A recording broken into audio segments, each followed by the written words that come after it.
ناظرین اکرام السلام علیکم. ہماری خاص پیشکش راہ نجات میں آپ کا تہہ دل سے خیر مقدم ہے. میں ہوں اطہر سعید، آپ کا میزبان، آپ کے ساتھ اس پورے 1 گھنٹے کے اہم سفر میں. اور ناظرین، آپ کے تمام تر سوالات کے جواب دینے کے لیے اور ہمارے آج کے اہم موضوع پر ہماری تفصیلی رہنمائی فرمانے کے لیے مولانا عبداللہ طارق صاحب ہمارے ساتھ ہمارے اسٹوڈیو میں تشریف فرما ہیں. معروف عالم، مفکر اور دانشور مولانا عبداللہ طارق صاحب کا ہم اسٹوڈیو میں پرتپا خیر مقدم کرتے ہیں، ان کا دل کی گہرائیوں سے استقبال کرتے ہیں. شکریہ. اور ناظرین، اپنی بات کا آغاز کرتے ہیں. راہ نجات میں نماز کے تعلق سے بہت اہم تربیتی سلسلہ چل رہا ہے، یہ بات آپ جانتے ہیں. اور اس سلسلے میں پچھلے شمارے میں ہم نے نماز ادا کرنے کا صحیح طریقہ مولانا صاحب سے جانا، یعنی اس تعلق سے مولانا صاحب کی ہم نے رہنمائی حاصل کی اور اس سے فیضیاب بھی ہوئے. بہرحال نماز اہم ترین رکن ہے اسلام کی. اگر بات کریں، اس کو وقت پر ادا کرنا چاہیے، صحیح طریقے سے ادا کرنا چاہیے، اس میں خشوع و خضوع ہونا چاہیے اور مقصد ہمارا یہی ہونا چاہیے کہ نماز قائم کرنا ہے. یہ نیت ہمارے ذہن میں ہونی چاہیے اور خاص بات یہ ہے کہ وقت پر نماز ادا کرنے کا عزم ہمارے دل میں ہونا چاہیے. بہرحال آج ہم بہت اہم سوال کے ساتھ مولانا صاحب سے اپنی بات کا آغاز کر رہے ہیں کہ نماز کی سماجی اہمیت مولانا صاحب کیا ہے؟ السلام علیکم ورحمۃ اللہ وبرکاتہ. بسم اللہ الرحمن الرحیم. الحمدللہ رب العالمین والصلاة والسلام علی سیدنا و مولانا محمد وعلی آلہ واصحابہ اجمعین. اما بعد، ہم اگر نماز سماج کے تقاضے سے پڑھ رہے ہیں، جی، سماج کو دکھانے کے لیے پڑھ رہے ہیں، تو وہ نماز ہی نہیں ہے. اس لیے کہ حضور اکرم صلی اللہ علیہ وسلم نے فرمایا ہے کہ جو بھی کوئی عمل کیا جائے صرف اللہ کو راضی کرنے کے لیے کیا جائے. سماج کے تقاضے یا سماج کے دباؤ سے، مثال کے طور پر سب لوگ کسی میٹنگ میں تھے، کہیں بارات میں آئے ہوئے تھے، سب لوگ بیٹھے ہوئے تھے، بات چیت ہو رہی تھی، اذان ہوئی، سب لوگ اٹھ کے چل دیے نماز پڑھنے کے لیے. ایک آدمی اکیلا بیٹھے گا تو اسے ذرا بھاری پڑے گا کہ سارے اٹھ کے چلے گئے، میں ایسے بیٹھا رہ جاؤں جیسے مسلمان ہی نہ ہوں میں. جی، تو وہ اٹھ کے چلا گیا. یہ ایک سماجی دباؤ سے گیا ہے. وہ اگر یہ محفل نہ ہوتی اور کہیں الگ بیٹھا ہوا ہوتا تو ہرگز نماز کو نہ جاتا. اس میں جذبہ کم، دکھاوا زیادہ. ہاں، تو ایسی چیز اگر ہے تو وہ تو نماز ہی نہیں ہے. لوگوں کو خوش کرنے کے لیے اور لحاظ مربت کی نماز ہے. لیکن سماجی اہمیت اس لحاظ سے ہے کہ جب آدمی مسجد میں گیا ہے، وہاں جا کر اس نے صبح کی فجر کی نماز ہے اور یہ اپنا تمام کپڑوں وپڑوں سے اور کوٹ سے لیس ہو کر وہاں پہنچا ہے، تو اس کے برابر میں ایک آدمی کھڑا ہوا تھا اور وہ سردی کی وجہ سے کانپ رہا تھا، لرزہ تھا اس کے جسم پر. اس کو محسوس ہوا کہ اس آدمی کو کپڑے کی کمی ہے اور آپ چپ چاپ اس کو بلا کے گھر لے کے گئے اور آپ نے اس کو ایک کمبل دیا اور کچھ دیا. آپ نے محسوس کیا کہ یہ واقعی ضرورت مند ہے. یہ ایک سماجی اہمیت اس معنی کر ہے. اسی طریقے سے ایک آدمی اٹھ رہا ہے تو اسے مشکل سے اٹھا جا رہا ہے، بیٹھ رہا ہے تو بہت مشکل سے بیٹھ رہا ہے. معلوم ہوا یہ تندرست جوان آدمی ہے، کیا ہو گیا؟ کیونکہ اسے کچھ تکلیف ہو گئی ہے. کچھ علاج کیا نہیں، بیچارہ غریب آدمی ہے، کہاں علاج کیا کرے گا؟ یہ تو بس ایسے ہی وقت گزر جائے گا اس کا. آپ نے چپ چاپ اس کو 2000 روپے اس کی جیب میں ڈال دیے، دوا والا کر لے جا، کھانے وانے میں کچھ کام میں لے لیجیے گا. یہ ایک سماجی تقاضا ہے. آپ اگر اپنے گھر پہ بیٹھے رہتے، وہ آدمی اپنے گھر پہ بیٹھا رہتا تو آپ کو کیا پتہ چلتا کہ وہ کس حال میں ہے؟ اندازہ نہیں ہوتا. ایک طرح سے ہم سب اکٹھے ہوتے ہیں تو ایک دوسرے کے حالات کا پتہ چلتا ہے. کسی آدمی کا انتقال ہو گیا، آپ سنتے ہوں گے آج کل جو کلچر ہے بڑے شہروں کا، اس میں یہ ہے کہ اوپر کی منزل میں ایک آدمی کا انتقال ہو گیا اور اس کو لے کے جا رہے ہیں، نیچے والے کو پتہ بھی نہیں، خبر بھی نہیں. ہاں، وہ بیمار ہوا، وہ مر گیا، اس کو لے جا کے قبرستان پہنچا دیا، نیچے والے کو پتہ بھی نہیں کہ یہاں کوئی آدمی رہتا تھا، وہ بیمار تھا، وہ مر گیا، کیا ہوا. یہ بے خبری جو ہے یہ نماز کے اجتماعی نظام سے اس کا خاتمہ ہوتا ہے. ایک آدمی جب بار بار ہم نماز میں دیکھتے تھے اسے، آج ایک آدمی نہیں ہے، ہم نے پوچھا مؤذن صاحب یا فلاں صاحب، وہ فلاں آج نظر نہیں آ رہے. انہوں نے کہا وہ طبیعت ان کی خراب ہو گئی تھی، ہسپتال میں ہیں. اچھا، ہسپتال میں ہیں تو ہمارا سماجی تقاضا یہ ہے کہ ہم اس کی مزاج پرسی کے لیے جائیں اور آپ وہاں پہنچے. آپ نے ضرورت محسوس کی تو اس کی کچھ مدد بھی کی. ضرورت پڑی کہ مثال کے طور پر اس کو ہاتھ پیر سے مدد کرنے والا کوئی نہیں ہے، ویسے اس کے پاس موجود ہیں.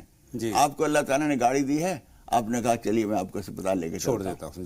وہ آپ ہسپتال لے کے گئے، دوا دلائی، اس کو لا کے گھر پہنچا دیا.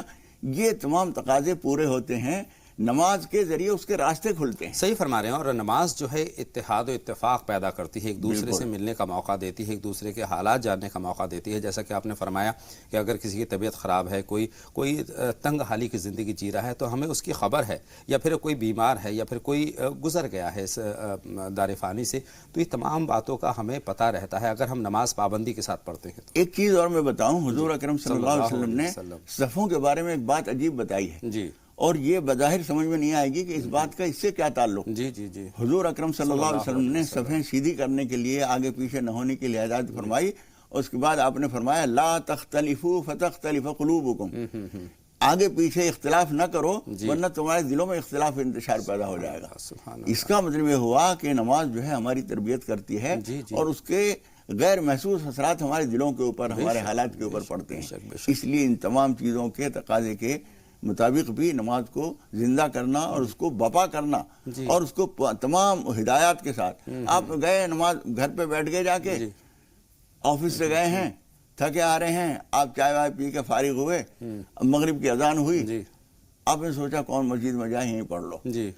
یہ آپ نماز تو ہو گئی آپ کی, لیکن حضور اکرم صلی اللہ علیہ وسلم نے ایک بات تو یہ فرمائی ہے جس کو ہم لوگ بہت سی دفعہ نظر انداز کر دیتے ہیں, کہ حضور اکرم صلی اللہ علیہ وسلم فرماتے ہیں لا صلاۃ لجار المسجد الا فی المسجد, نماز کے مسجد کے پڑوسی کی نماز سوائے مسجد کے کہیں نہیں ہوتی. بے شک. جی. کوئی شرعی مجبوری ہے تو الگ بات ہے, ورنہ آپ مسجد کے پڑوس میں رہتے ہیں, کوئی وجہ نہیں ہے آپ نہ جائیں, خدا نہ خواستہ ٹانگوں میں کوئی تکلیف نہیں ہے, کوئی اور بیماری نہیں ہے, تو آپ کی نماز مسجد ہی میں ادا ہوگی, کہیں اور ادا نہیں. اور اگر دور بھی ہیں اور آپ تندرست ہیں تو چل کر وہاں جا سکتے ہیں. جی. کوئی موسم بہت زیادہ خراب ہے, کوئی اور پریشانی ہے, یہاں تک کہ حضور اکرم صلی اللہ علیہ وسلم سے ایک نابینا شخص نے پوچھا, اللہ کے رسول میں نابینا آدمی ہوں, راستہ بھی اونچا نیچا ہے, مجھے کوئی پکڑ کے لانے والا بھی نہیں ہے, یا مسجد میں آنا میرا ضروری ہے. حضور اکرم صلی اللہ علیہ وسلم فرمایا کہ اذان کی آواز تمہیں پہنچتی ہے, یعنی تمہارا اتنا گھر سے فاصلہ تو نہیں ہے کہ اذان نہ پہنچ سکے. یہ ذہن میں رکھیے گا کہ لاؤڈ اسپیکر کے دور کی بات نہیں ہو رہی. عام آدمی کھڑا ہو کر بلند آواز سے اگر اذان دیتا ہے اور وہاں پہنچ رہی ہے, اس کا مطلب بہت زیادہ فاصلہ نہیں ہے. تو حضور نے فرمایا کہ مسجد میں آ کر ہی نماز پڑھا کرو. نابینا آدمی کو بھی, جو سنواکا ہے, ٹھیک ٹھاک ہے, چل پھر سکتا ہے, اس کو کہیں رک جانے کی کوئی گنجائش نہیں. بالکل آنا چاہیے. اور مسجد میں آنے کے بعد ایک الگ احساس بھی ہوتا ہے, سماج سے ہم جڑتے ہیں, اور نماز آگے پڑھنے کا جذبہ ہمارے دلوں میں پیدا ہوتا ہے. ایک اعلان کیا جاتا ہے نماز سے پہلے, نیت باندھنے سے پہلے, کہ صفیں درست کر لیجئے. اس سے کیا مراد ہے؟ صفیں درست کرنے کا مطلب یہ ہے کہ آگے پیچھے نہ ہو, بیچ میں گیپ نہ ہو. حضور اکرم صلی اللہ علیہ وسلم نے فرمایا کہ بیچ میں اگر خالی جگہ ہوتی ہے تو وہاں شیطان گھس جاتا ہے, اور وہ دائیں بائیں والوں کو وسوسے ڈالتا ہے اور ان کی نماز خراب کرتا ہے. اس لیے تراسو, سیسا پلائی ہوئی دیوار کی طرح سے یوں مل کے کھڑے ہو جاؤ. جس طرح سے یہ انگلیاں ملی ہوئی ہیں یوں نہیں ہونی چاہیے, یوں مل کر ہونی چاہیے. بالکل اس طرح سے ایک دوسرے سے مل کے کھڑے ہو, کندھے سے کندھا ملنا چاہیے, کندھا ملا ہوا ہونا چاہیے, اور لائن سیدھی ہونی چاہیے. اور یہ اتفاق بھی پیدا کرتی ہے, یکجا ہونے کا پیغام دیتی ہے. مولانا صاحب ایک اور سوال, ہم چونکہ نماز کی اہم ترین بات چیت ہماری چل رہی ہے, تو اس میں وقت کی پابندی کی کیا اہمیت ہے؟ دیکھیے وقت کی پابندی کی بات یہ ہے کہ ہر مسجد میں جو نماز کا وقت رکھا گیا ہے, یہ تو مسجد کی انتظامیہ کو اور امام صاحب کو اور نماز پڑھنے والے لوگوں کو اختیار ہے کہ آپ ٹائم کے بالکل شروع میں نماز پڑھنا شروع کرتے ہیں. وہ ٹائم ٹیبل جو مسجد میں لگایا جاتا ہے, وہ مسجد کی انتظامیہ کا حق ہے وہ, کہ وہ مثال کے طور پر 9:15 بجے وقت ہو گیا, آپ 9:15 بجے نماز پڑھتے ہیں, 1 بجے پڑھتے ہیں, تو اس کی پابندی کیجئے. جس مسجد میں آپ نماز پڑھتے ہیں اس مسجد میں جس وقت نماز ہو رہی ہے اس سے 5-10 منٹ پہلے آپ وہاں پہنچ جائیے, اور اس میں وقت کی پابندی کے ساتھ نماز پڑھیے. ایک تو اگر آپ جماعت سے نماز پڑھ رہے ہیں تو پابندی کا مطلب یہ ہے کہ جہاں جس مسجد میں جس وقت نماز ہوتی ہے, ایک مسجد ہے جہاں 2 بجے نماز ہوتی ہے ظہر کی, آپ کو اختیار ہے کہ 1:30 بجے جہاں ہو رہی ہے وہاں نہ پڑھیں. آپ جہاں ہمارے پڑوس کی جو مسجد ہے یا ہماری دکان سے قریب جو مسجد ہے وہاں 2 بجے ہوتی ہے, ہم وہاں 2 بجے پڑھ لیں گے, کوئی حرج نہیں. یعنی اذان کے بعد آپ تیار رہیں اور اذان کے بعد آپ تیار رہیے، پیشاب سے وضو سے سنتیں پڑھ کے فارغ رہیے، آپ پہنچ جائیے. یا مسجد میں ہی سنتیں جا کے پڑھیں گے تو وہاں پڑھ لیجئے، لیکن اچھا یہ ہے کہ وضو کہیں اور کر کے آئیں. صحیح صحیح. تاکہ مسجد کے لیے جانا بھی باوضو ہو. صحیح بات ہے. اور اگر آپ سفر میں ہیں جی یا مسجد آپ سے بہت دور ہے، شرعاً آپ کے لیے مسجد کی حاضری ضروری نہیں ہے، تو وہاں مطلب یہ ہے کہ اول وقت میں پڑھ لیجئے یا تھوڑی دیر میں پڑھ لیجئے. اور وقت کی پابندی کا مطلب یہ ہے کہ کم سے کم جب وقت ختم ہو رہا ہے، ظہر کی نماز کا وقت ختم ہونے سے پہلے پہلے آپ کی ظہر ادا ہو جانی چاہیے. عصر کا وقت جو ہے سورج پہ زردی پیلا پن آنے سے پہلے پہلے آپ کی عصر ہو جانی چاہیے. ہر نماز اس کے وقت کے صحیح وقت کے اندر ادا کرنی چاہیے. مولانا صاحب وضو گھر سے کر کے چلنا افضل ہے، بہتر ہے؟ اچھا یہ ہے کہ وضو گھر سے کر کے چلیں، سنتیں بھی گھر پڑھ کے چلیں تو اچھا ہے. لیکن آپ مسجد میں بھی اگر جا کے وضو کر رہے ہیں تو اس سب کا وقت لے کے جائیے. کبھی کبھی ہم نے دیکھا ہے کہ ایک آدمی گھڑی دیکھ کے چلا ہے کہ 8 منٹ ہے، پیشاب کروں گا وضو کروں گا نماز میں شریک ہو جاؤں گا. وہاں پہنچا تو پیشاب کرنے کی لائن لگی ہوئی ہے. وہاں تو زیادہ وضو کرنے کے لیے وضو خانہ چھوٹا ہے، چھوٹی مسجد ہے یا وضو خانہ زیادہ بڑا نہیں ہے، وہ ایک آدمی وضو کر رہا ہے، ایک اس کے پیچھے کھڑا ہے اور آپ اس کے بعد پہنچے ہیں. تو یہ وقت تو آپ نے سوچا ہی نہیں تھا. نتیجہ ہوگا کہ اس وقت میں گنجائش ہوتے ہوتے آپ کی نماز نکل جائے گی یا 1-2 رکعت نکل جائیں گی. اس لیے گھر سے وضو کر کے چلیے، سکون سے سنتیں بھی پڑھ کے چلیے، اور پھر بھی 5-10 منٹ آپ کے پاس اگر وقت میں گنجائش ہے تو لے کے چلیے. اس لیے کہ حضور اکرم صلی اللہ علیہ وسلم یہ فرماتے ہیں کہ آدمی نماز ہی میں شمار کیا جاتا ہے ما دام ینتظر الصلاۃ، جب تک وہ نماز کا انتظار کر رہا ہے یوں سمجھیے نماز ہی پڑھ رہا ہے. سبحان اللہ. جا کے آپ بیٹھے ہوئے ہیں، اگر آپ نے اعتکاف کی بھی نیت کر لی تو بہت اچھا کیا. ایک عمل بغیر کچھ کیے صرف نیت کرنے کی وجہ سے ایک عمل کا ثواب مل رہا ہے. اس سے کیوں محروم رہا جائے؟ وہ اس سے محروم نہ رہیں. جا کے تلاوت کرتے رہیے. تلاوت نہیں کر رہے ہیں سبحان اللہ والحمدللہ ولا الہ الا اللہ واللہ اکبر وغیرہ پڑھتے رہیے، اس کا ثواب الگ ملے گا. اور پھر یہ کہ نماز کے انتظار کا ثواب آپ کو فری میں مل رہا ہے. اس لیے کچھ پہلے سے پہنچیے. مولانا صاحب ادا نماز سے کیا مراد ہے؟ ادا نماز کا مطلب یہ ہے کہ قضا نہیں کی ہے، وقت کے اندر پڑھی ہے. قرآن مجید میں اللہ تعالیٰ نے فرمایا ہے ان الصلاۃ کانت علی المؤمنین کتابا موقوتا، مومنین کے اوپر نماز وقت کے مطابق فرض کی گئی ہے. آپ صبح اٹھے نماز پڑھی نہیں، کام کے لیے نکل گئے، جب موقع ملا آپ نے پڑھ لی. دوپہر کی بھی نماز نہیں پڑھی، عصر بھی نہیں پڑھی، شام کو آ کے ساری نمازیں ایک ساتھ کھینچ دیں. یہ آپ نے نمازیں تو 5 پڑھ لی، آج کے دن کا ٹوٹل آپ نے 5 نمازوں کو پورا کر لیا، لیکن یہ 5 وقت کی نمازیں وقت پر نہیں ہوئی ہیں. اس لیے الصلاۃ ان الصلاۃ کانت علی المؤمنین کتابا موقوتا، مومنین کے اوپر نماز وقت کے مطابق فرض کی گئی ہے. ظہر کی نماز ظہر کے وقت ہی میں پڑھیے. اور یہ ادا نماز کا اوقات کیا ہے اور نماز قضا کب ہو جاتی ہے اور قضا نماز کب تک ادا کی جا سکتی ہے؟ دیکھیے صبح صادق وہ تو ٹائم ٹیبل، اور اچھا یہ ہے کہ ہر آدمی اپنے گھر میں بھی بازار میں ٹائم ٹیبل بنا ہوا ملتا ہے، نقشہ اتنا بڑا، اور وہ گھر پہ لٹکا لیا جائے گا تو اس میں پورے سال کا پتہ رہتا ہے. آج 2 جنوری ہے تو 2 جنوری کو صبح صادق کب ہوئی، اس میں تہجد کا بھی پتہ ہے. روز کا روز ٹائم بدلتا ہے. تہجد کا بھی پتہ رہے گا کہ اب تہجد کا وقت ختم ہو گیا، اب فجر کا وقت شروع ہو گیا. خواتین کو خاص طور پر چونکہ ان کو مسجد میں جماعت میں نہیں جانا ہے تو تہجد کی نماز پڑھی، اور پھر خاتون جو ہے اس نے سوچا کہ اب میں فجر بھی پڑھ کے فارغ ہو جاؤں، تو اس نے فجر کی نماز بھی وقت دیکھا، آج فلاں تاریخ ہے، یہ نماز اس نے پڑھ لی. اس میں لکھا ہوا ہے فجر کی نماز کا وقت صبح صادق اس وقت ہوئی، اور اس وقت طلوع آفتاب جب شروع اس میں ہوا اس سے پہلے پہلے آپ کو فجر کی نماز پڑھ لینی چاہیے. ظہر کا وقت جب شروع ہوا اس وقت سے لے کر اور وقت عصر لکھا ہوا آتا ہے، اس وقت تک آپ ظہر کی نماز سے فارغ ہو جائیے. پھر عصر میں یہ ہدایت ہے کہ مغرب کا وقت جب شروع ہوگا اس وقت تک آپ آزاد نہیں ہیں نماز پڑھنے کے لیے، بلکہ سورج پہ پیلا پن آنے سے پہلے پہلے آپ کو عصر کی نماز سے فارغ ہو جانا چاہیے. بیچ کا جو وقت آتا ہے وہ تقریباً آدھا گھنٹہ یا کچھ کم و بیش، اس میں آپ ذکر اذکار تو کر سکتے ہیں، اور زیادہ اچھا تسبیحات کے لیے وہی وقت ہے. یہ چھوٹی چھوٹی باتیں ہیں لیکن بہت اہم باتیں ہیں، ان کی پابندی ہمیں کرنی چاہیے. ایک سوال انہی باتوں سے میرے ذہن میں یہ آیا ہے، کوئی شخص بہت شدید بیمار ہے، کوما میں چلا گیا ہے، اللہ نہ کرے، اور کوما کی ایک مدت رہی ہے اور کوما سے اللہ نے ان کو باہر لا دیا ہے، تو جو کوما کے درمیان کا وقت ہے وہ نماز ان کو دہرانی ہوگی؟ دیکھیے دو ایک وقت کا ہے جی تو وہ تو اس کو نماز پڑھنی نہیں چاہیے. اس کے بعد اگر ہفتوں اور مہینوں گزر گئے، بعض لوگوں کے بارے ہم نے سنا کہ سالوں گزر گئے، کوما میں ہیں، ہوش بھی نہیں ہے، ان کے لیے اللہ تعالیٰ نماز معاف کی ہے. یہ کہ پاگل ہو گیا ایک آدمی، جنون ہے، اسے کچھ ہوش ہی نہیں ہے، اس صورت میں اس کے لیے نماز معاف ہے. اس لیے کہ عاقل بالغ بتایا جاتا ہے کتابوں میں، تو عاقل ہی نہیں ہے وہ، تو اس کے اوپر بالغ نہیں ہے، ایک بچہ ہے چھوٹا. ماں باپ کے لیے تو ضروری ہے کہ بچوں کو نماز کی عادت ڈالنے کے لیے ان کو نماز کے ساتھ لے جائیں. ماں باپ کو چاہیے بچے کو ساتھ لے کے جائے، ماں کو چاہیے کہ بچی کو اپنے ساتھ نماز پڑھنے کے لیے کھڑی کرے. جانماز، چھوٹی سی جانماز ہم نے دیکھا ہے، بچوں کو جب چھوٹی سی جانماز لا کے دی جاتی ہے وہ شوق میں وہ نماز پڑھتے ہیں. تو اپنے ساتھ کھڑی کر کے بچی کو نماز کی عادت ڈالیے. حضور اکرم صلی اللہ علیہ وسلم نے فرمایا ہے کہ مروہم بالصلاۃ وہم ابناء 7 سنین وَاضْرِبُوهُمْ عَلَيْهَا وَهُمْ أَبْنَاءُ 10 سنین.